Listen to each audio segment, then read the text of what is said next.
Today we have a guest, Mr. Jawad Chaudary, President of One Max Real Estate Brokerage and Developments and Vice Chairperson and Jinnah Cultural Society.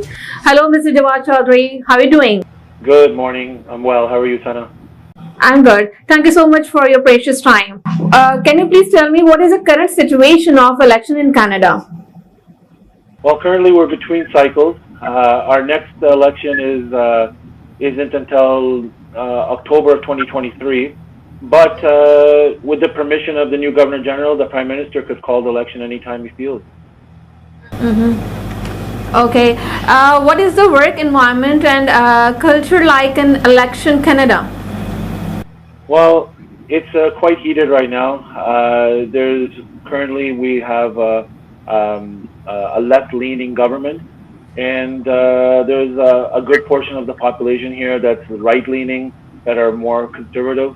But the leadership at the top, basically it's between three parties here, two left-leaning parties and one right-leaning party.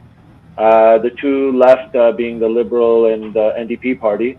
They both have young, charismatic leaders, one being our Prime Minister, Justin Trudeau, the other being a young Punjabi brother named Jagmeet Singh.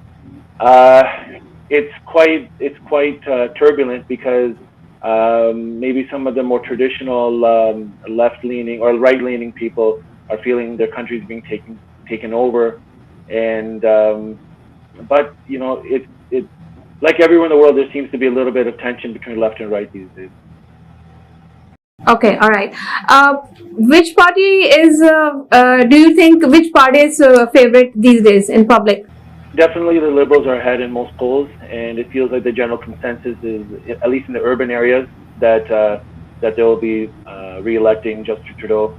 But as you know, right now we have a minority government in Canada, so the goal is not just to win, but it's to win a majority. I want to ask you, the Liberals hold a lead of about 7.5 points over the Conservatives, as a series of recent polls show, and the Conservatives at what would be a historic low if repeated on election day? Well, if we go to election day, right now, like I said, we are in a minority situation.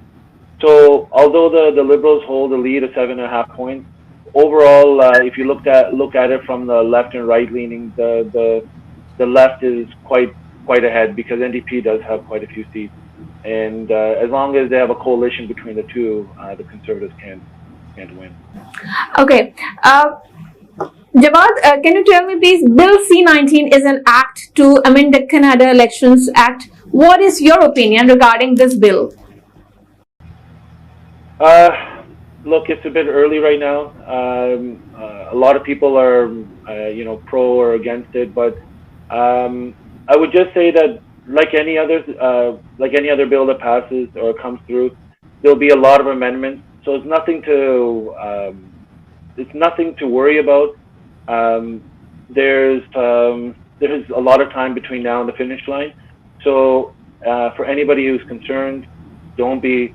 The politicians want to be reelected. They're not going to do anything that's drastic. They're going to do what's best in favor of Canadians. So just hang on. They're like any draft. Whenever they draft any bill, there's always issues in there that may not suit well with people, and they don't know that until they reveal it to the public. So now they're amending it, and I'm sure we'll end up somewhere where it's favorable to everybody. Okay, how is this election will be different from previous elections due to pandemic of COVID-19 and indigenous people issue? To be honest, I don't think there's going to be really any difference.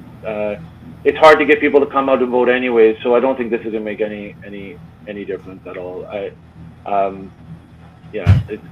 know it is an issue, but when it comes to election day, the voter turnout is never that great in Canada anyways, so I don't think that this is going to make any iota of difference. Okay, but indigenous issue is so much highlighted, and new citizenship bill is also introduced, so what would you say about that? Look, at the end of the day, the new Governor General is in, so until she's settled in and the Prime Minister and her talk, we don't know what's going to happen. This say about Islamophobia recent issue? This is an issue here. White supremacy is not anything that's out of imagination. This is a real thing in Canada. Sometimes it's in your face, sometimes it's not in your face. A lot of people live in urban areas; they don't notice it. But if you go to rural areas, you would definitely feel the effects of white supremacy. In the umbrella of white supremacy comes Islamophobia. It's become quite front and center here. Unfortunately, people have been attacked. It's been in the news about that family that was run over by white supremacists, Muslim family, Pakistani family, in fact, and it's quite tragic. It's going to take time. It's going to take generations to get over this. I've been here all my life, and this has always been around. The nice thing about Canadians in general, they're very polite people.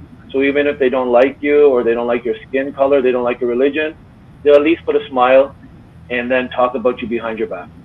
But I think now that these things are coming in the forefront, it's good. We can deal with the issues.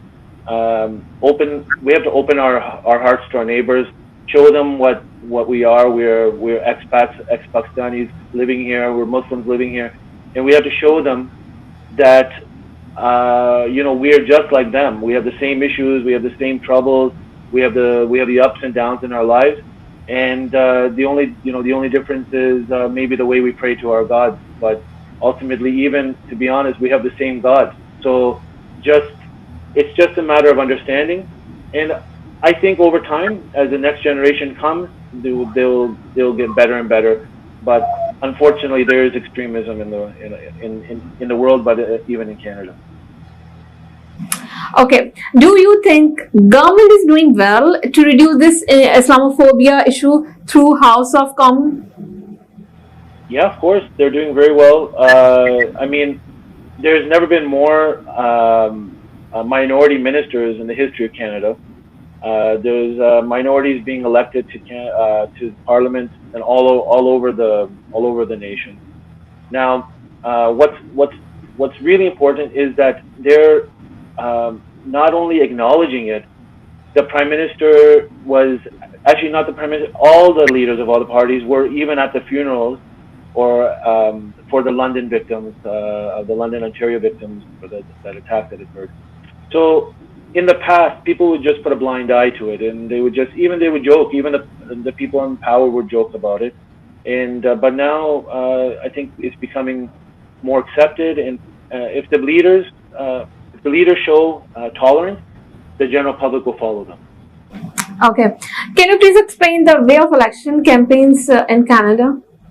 So typically, the way that the campaigns work is about 60 days or so before the actual election, you'll start seeing a heavy amount of advertising. You'll see door-to-door campaigners will come to your door and just explaining what each party has to offer.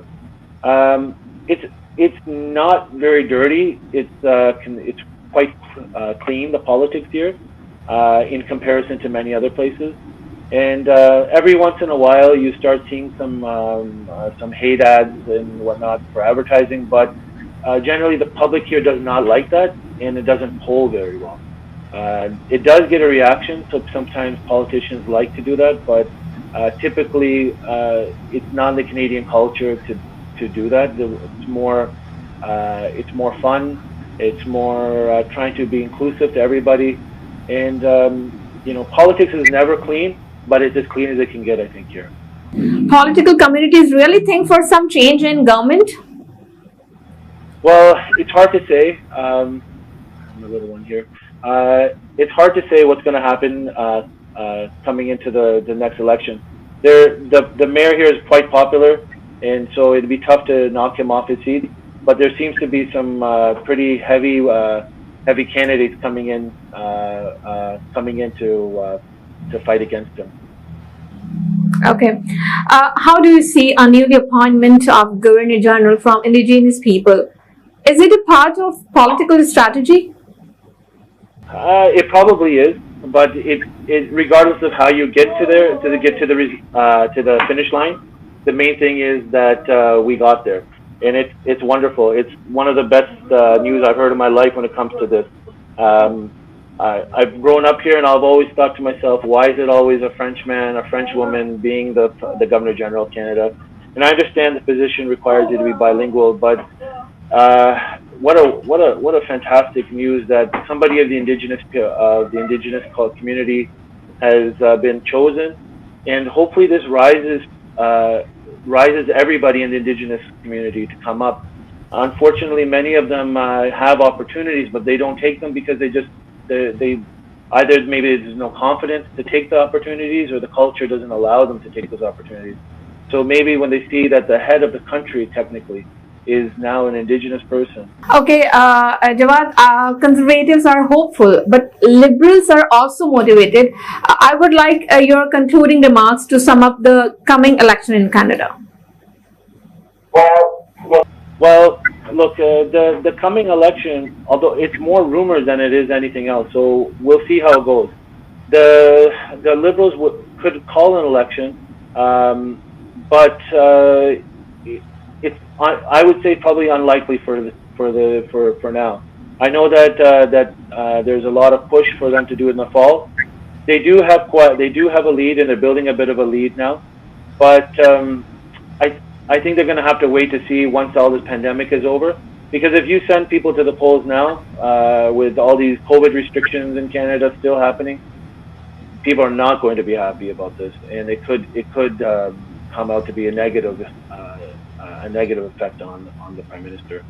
So I think they're going to time it right. These people are not new at this, and whenever they call the election, they'll probably know they're going to do it for a majority.